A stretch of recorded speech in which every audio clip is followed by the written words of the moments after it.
Notre planète, chaque matin sur Europe 1, des solutions pour changer la donne sur l'environnement.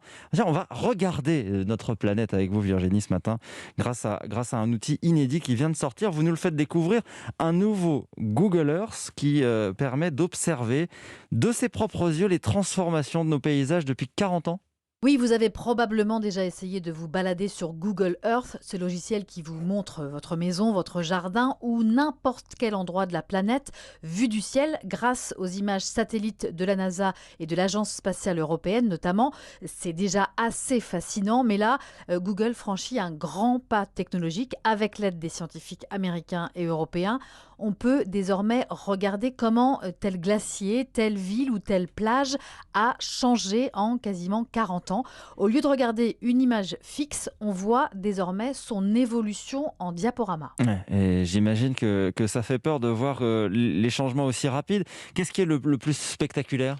Alors, il y a la côte de Dubaï, elle était quasiment vierge il y a 40 ans, désertique, et aujourd'hui on voit des constructions partout, des îles artificielles en forme de palmiers, visibles depuis l'espace, ou bien dans la catégorie étalement urbain, l'expansion hallucinante de la ville de Las Vegas aux États-Unis, dans le Nevada, cette relativement petite ville dans les années 80 qui a littéralement débordé sur le désert alentour.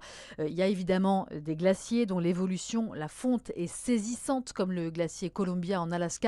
Il y a aussi des phénomènes naturels magnifiques à observer, comme les plages du Cape Cod aux États-Unis, sur la côte Est, qui se déplacent naturellement vers le sud. On a l'impression de voir le sable bouger sous nos yeux.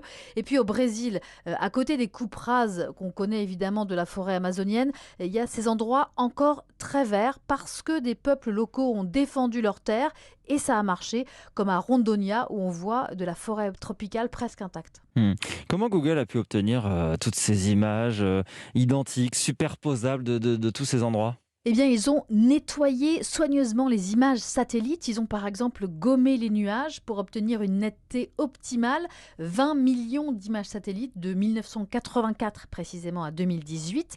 Et à partir de maintenant, il y aura une mise à jour chaque année pour qu'on puisse surveiller la Terre comme le lait sur le feu. Merci à vous, Virginie Salmen. Donc, c'est à voir sur Google Earth, ce site qui vous permet désormais de regarder la planète 40 ans en arrière. 5h57.